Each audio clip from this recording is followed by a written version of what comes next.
Bismillahirrahmanirrahim. Alhamdulillahi rabbil alamin. Wal 'aqibatu lil muttaqin. Wassalatu wassalamu ala asyrafil anbiya wal mursalin. Sayyidina Muhammadin wa ala alihi wa sahbihi ajma'in.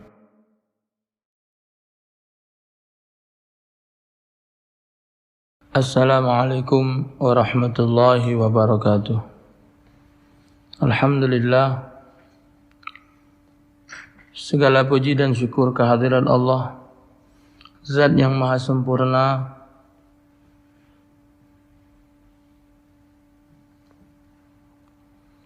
yang menguasai alam semesta. Salawat dan salam atas junjungan agung Nabi besar Muhammad sallallahu alaihi wasallam serta keluarga dan para sahabat beliau sekalian.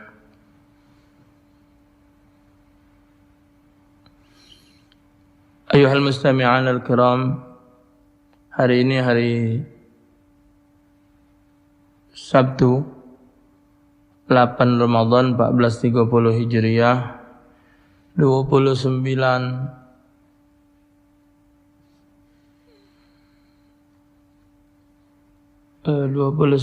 Agustus 2009.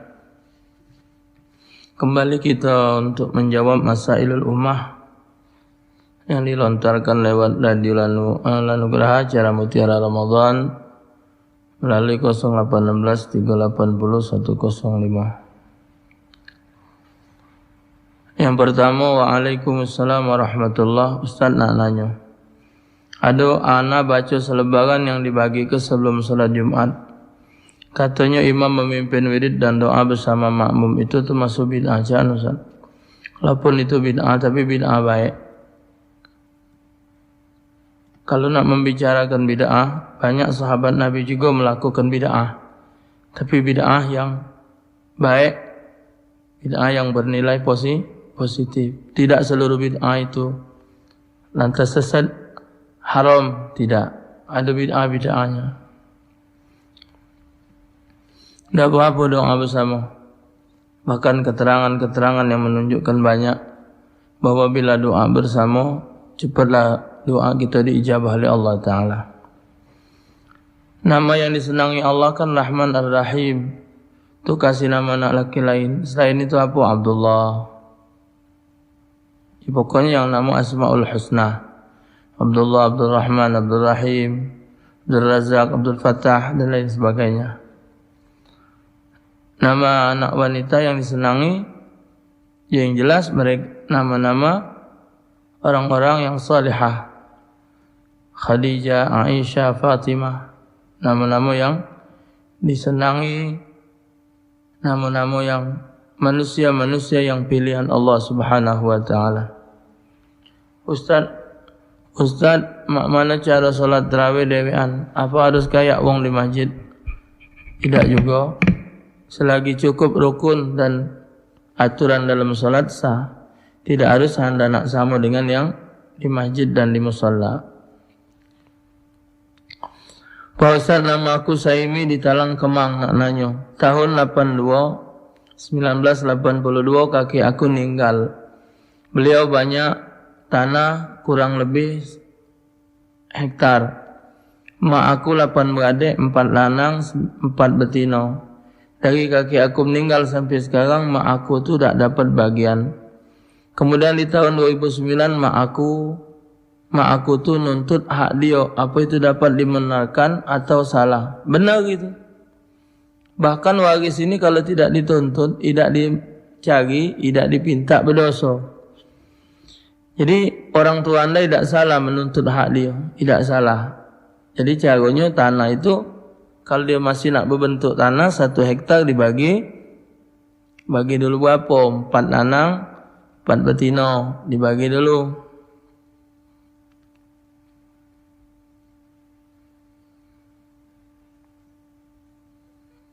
Bagi 12. 2 bagian lanang, 1 bagian betina. Atau diduitkan dulu bagi 12. Itu lanang 2 bagian, betina 1 bagian.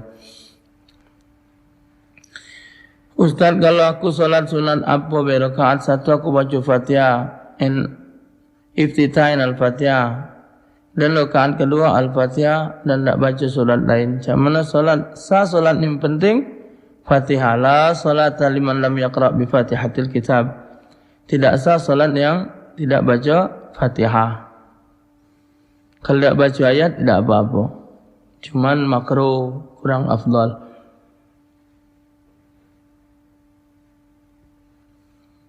Waalaikumsalam warahmatullahi. Ustaz, bagaimana telunjuk yang benar pada saat tahiyat awal atau akhir? Apa ujung telunjuk sampai batas dengkul atau boleh maju ke depan? Pas rata sama dengkul. Kemajuan makruh, kemunduran pun makruh.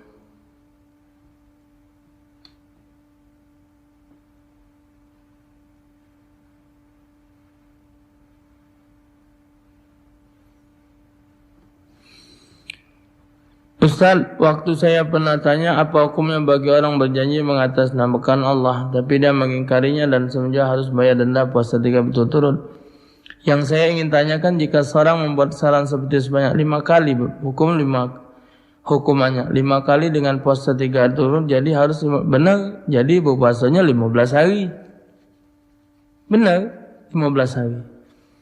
Jadi 1 kali yang diucapkan dengan sumpah demi Allah, dengan menyebut nama Allah tapi diingkarinya, itu harus dibayar kafarahnya tadi.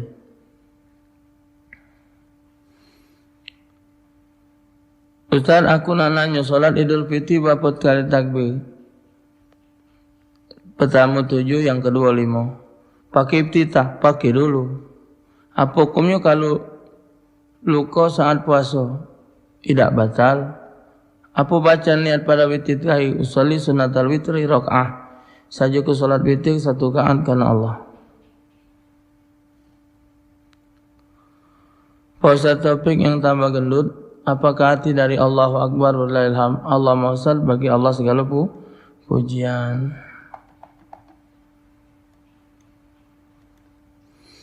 Ustaz, kapan dia bisa belajar fikih akidah dengan Ustaz? Aku kuliah sekarang, mungkin 6 bulan agak baru lebaran lagi 2 minggu. Bisa ada Ustaz, ilmu aku sangat kurang. Dari tadi di layar. Awak lagi kurang, kuliah sudah. Tambah lagi anak yang tidak kuliah, tambah kurang ilmu. Awak berkuliah, lagi rasa kurang. Kalau anak ni sangat kurang ilmu. Jadi awak cari yang lebih baik untuk belajar ilmu fikih dan ilmu akidahnya, ya. Bengkali kalau belajar dengan anak, mengkali milihnya salah. Anak ni tak kati apa-apa, cuma ngabulkan hajat wong be. Waalaikumsalam warahmatullahi. Kalau kita kasih zakat fitrah ke orang yang bisa kita kasih, tapi melalui orang lain, ternyata fitrah itu tidak sampai ke orang yang biasa kita kasih, karena tidak disampaikan oleh orang yang kita titipkan. Oi, kita tahu tidak sampai dari orang yang bisa menerima tadi. Bagaimana Ustaz? Apa kita harus kasih lagi fitrah ke orang biasa menerima tadi, atau sudah cukup 1 kali tadi walau tidak sampai ke orang yang berhak? Tapi ini cerita lama, lagi orang yang sudah tiada lagi.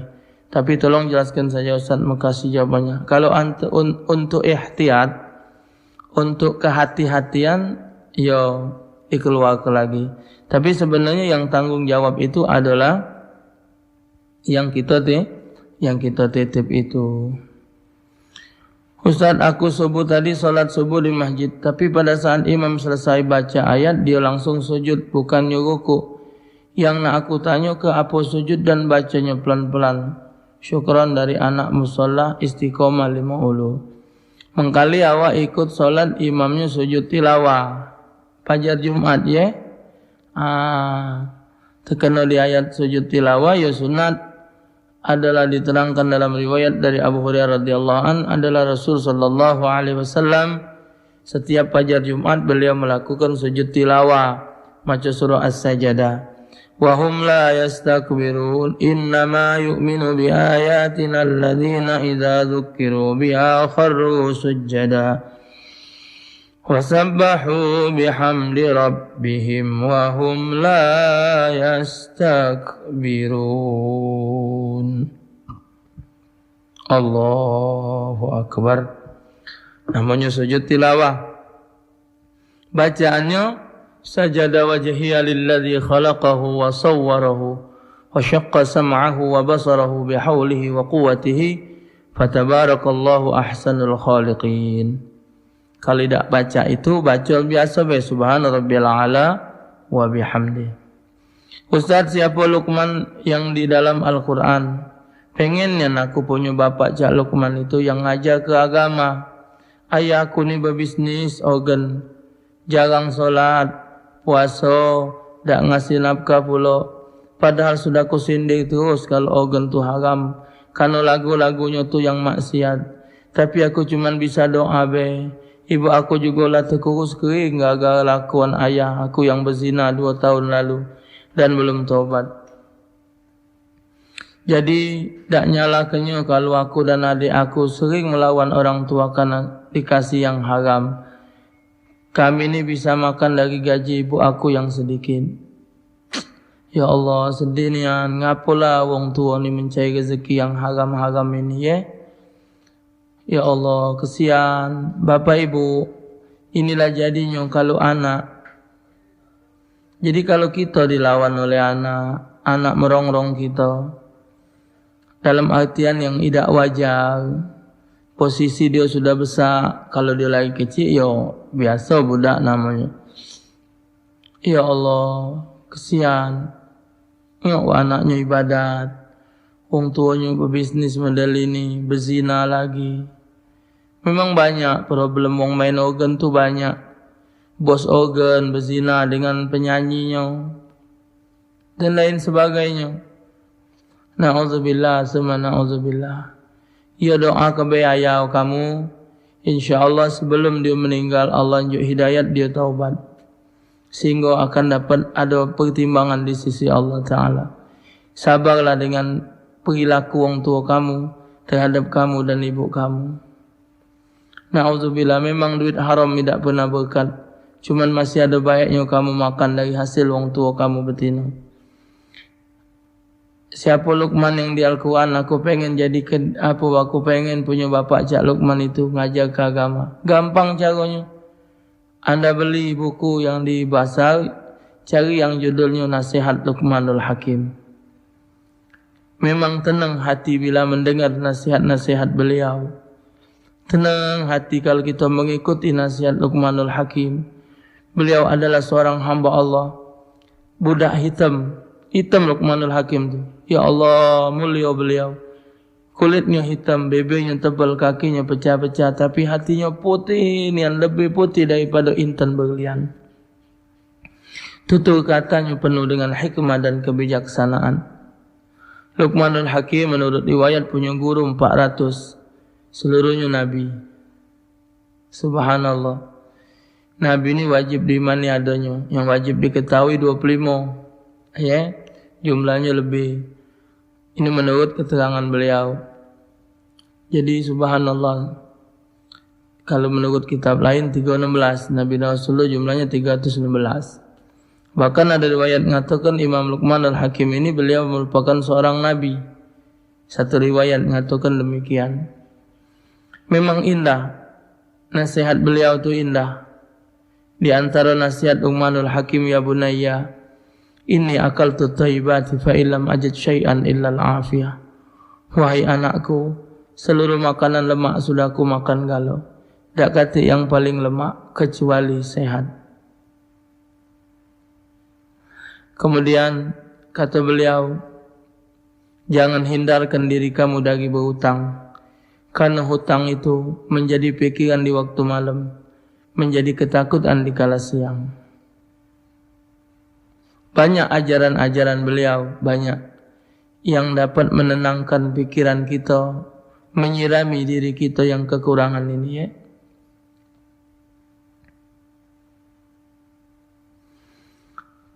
Bagaimana hukumnya kalau mengerjakan salat tarawih di rumah suami istri, sedangkan mushola dekat rumah? Kalau memang di rumah lebih tenang, tak apa-apa. Ustaz, pada kebiasaan saya habis salat maghrib mengirim Fatihah untuk almarhumah keluarga saya yang sudah meninggal. Apakah tidak ada pengecualian kebiasaan saya tersebut masih saya lakukan di bulan puasa? Bagus. Tambah bulan puasa tambah digiatkan. Allah membukakan pintu pengampunan yang seluas-luasnya. Mohonkan ampun untuk ayah bunda kita. Ustaz, sadak salat saya apabila sabun habis mandi masih kebawaan dibawa salat. Dah apa-apa. Wangi, jangan benajis. Ustaz, saya punya teman-teman saya itu kalau nelfon saya ngomong pakai kata-kata mama papa mereka belum menikah. Yang saya tanyakan berdosa ke teman tu. Tak usahlah nak ngomongkan wong. Ya. Kita jangan gawikan itu. Doa ke kawan kita yang gawi tak benar. Satu topik aku ni ada emas 6 suku wajib zakat tak? Kalau wajib berapa suku? Tidak wajib. Siapa 14 sila? Tidak wajib zakat tidak. Pak Ustaz, apa hukumnya bos kami Chinese ngajak pegawainya buka bersama di luar dan minta doa supaya anak balita tak nakal nian. Tak apa-apa. Asal halal laju ke doakan anak tak apa-apa biar tak nakal. Bahkan doakan anaknya biar masuk Islam. Anak galak kadang-kadang menghadiri undangan satu perusahaan pimpinannya orang agama non-Islam. Ajak buku. Kadang-kadang ceramah untuk murid untuk pegawainya. Ustaz, aku mau nanya, aku berantem sama suami, dia bilang kata cerai sama aku. Tapi setelah aku bilang kita udah cerai dalam agama, lalu suami aku tidak terima, katanya dia tidak niat cerai. Cuman emosi saja.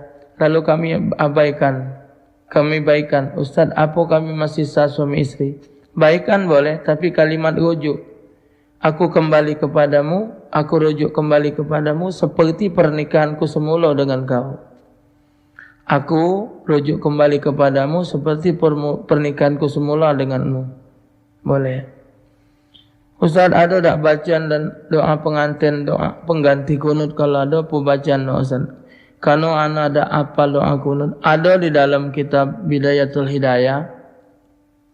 Tapi gunanya untuk sementara kita belum hafal kunut, bukan untuk selama-lamanya. Sementara belum hafal. Boleh baca Allahumma hdini ya hadi. Allahumma hdini ya hadi. Atau Allahumma arhamni ya rahim. Allahumma arhamni ya rahim. Atau Allahumma ghfirli ya ghafur. Allahumma ghfirli ya ghafur. Tutup wa sallallahu ala sayyidina Muhammad wa ala alihi wa sahbihi wasallam. Pak Ustaz, tetangga ibu saya meminjam uang 250.000 dengan ibu saya untuk membeli barang dan ibu saya meminjamkan dengan kesepakatan orang itu mengangsur 3 bulan 100.000 per bulan. Ibu saya mendapat untung 50.000 dari pinjaman itu. Apa keuntungan itu halal bagi ibu saya, Pak? Sekarang dia nak membeli barang, temukan dulu barangnya. Tunjukkan 250.000, beli barangnya. Nah, barangnya ada. Jadi, baru ditetapkan. Bahwasanya barang ini kau hargakan 300.000.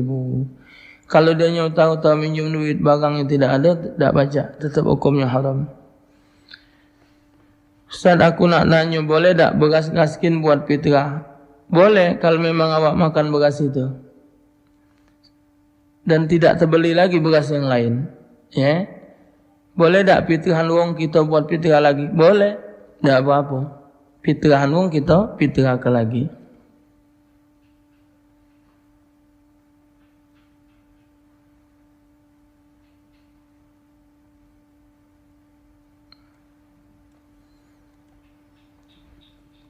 Nah, aku nak bertanya Ustaz, boleh tak gabungkan puasa nazar dengan puasa Ramadan? Tidak boleh. Tidak boleh. Itu wajib sama wajib. Siapakah yang ditakdirkan akan menjadi ahlun nar di lauhil mahfuz? Apakah hanya orang yang ingkar ataukah mungkin orang mukmin pun bisa saja? Wallahu a'lam bissawab. Wallahu a'lamu bissawab. Istiqomah dalam ibadat, harap keridha Allah, insyaallah selamat. Boleh tak puasa Syawal dibagang bayar puasa Ramadan? Boleh menurut pendapat Ibn Hajar. Puasa Senin Kemis sama puasa bayar Ramadan? Boleh menurut Ibn Hajar.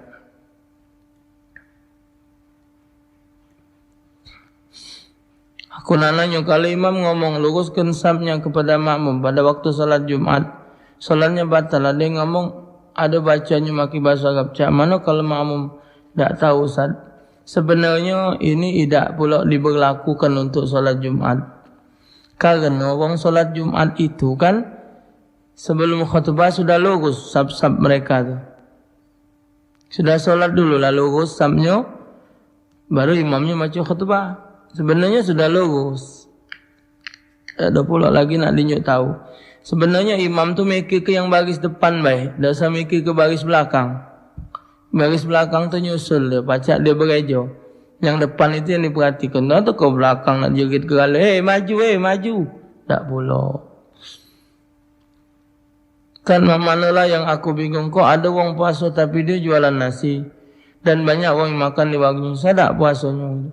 Puasanya sah tapi dia dapat dosa. Karena dia kongsi dengan orang maksiat. Na'udzubillah. Yo kali tak jualan Ustaz mana nak hidup? Caranya diperkirakan. Misal kita hari raya butuh duit berapa? Butuh duit 5 juta misal, atau 3 juta misal.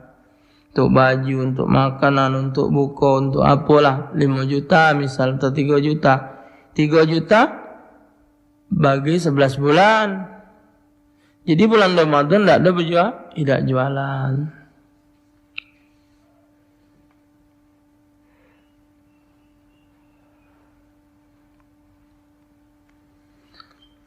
Apakah seorang penghuni neraka itu pacak mengetahui bahawa dirinya tidak kekal? Bahawa dia hanya menjalani penyucian dosa baik, yang pada akhirnya akan diangkat neraka. Yang jelas begini, masuk neraka itu ada orang dua. Satu orang syirik, kedua orang berdosa besar. Kalau dia masuk neraka karena syirik, tidak ada harapan dia untuk keluar. Kalau dia mengimani Allah, Tuhan selain Allah, dia tidak beriman kepada nabinya. Kalau kita Nabi besar Muhammad sallallahu alaihi wasallam mengakui bahwasanya Allah Taala sebagai zat wajibatul wujud dan mengakui bahwasanya Nabi Muhammad sebagai utusan Allah, ini wong sudah dianggap beriman. Tapi kalau imannya selain kepada Allah, ada Tuhan yang lain, ada nabi selain Nabi Muhammad, untuk zaman sekarang, untuk 1400 ke bawah ini, setelah zamannya Rasul sallallahu alaihi wasallam, masa beliau sebagai nubuat Rasul ba'da Isa alaihi salam,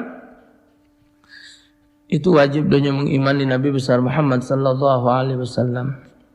Dan banyak penyebab-penyebab menjadi kita kufur, membenci sahabat Nabi, mencaci maki sahabat Rasul. Itu salah satu menyebabkan iman kita tidak dinilai di sisi Allah Ta'ala. Bahkan ada yang meyakini bahwa rukun iman itu cuma 5. Iman pada Allah, pada Rasul, lagi pada Rasul, malaikat, kitab, Rasul, hari kiamat. Astagfirullah. Iman pada Allah, iman pada malaikat, pada kitab, pada Rasul, kiamat, qada dan qadar. Dia tidak pakai qada dan qadar. Dia tidak percaya ada qada dan qadar, maka orang itu dinyatakan tidak beriman. Ya Allah, hari ini cukup sini dulu. InsyaAllah ta'ala besok kita sambung. Bismillahirrahmanirrahim. Alhamdulillah. Allahumma salli ala sayyidina Muhammad ajma'in. Allahumma hdina fi man hadait, wa afina fi man afait, wa lana fi man tawallait, wa barik fi ma atait, wa qina syarra ma qadait, wa sallallahu ala sayyidina mursalin. Alhamdulillah. Assalamualaikum.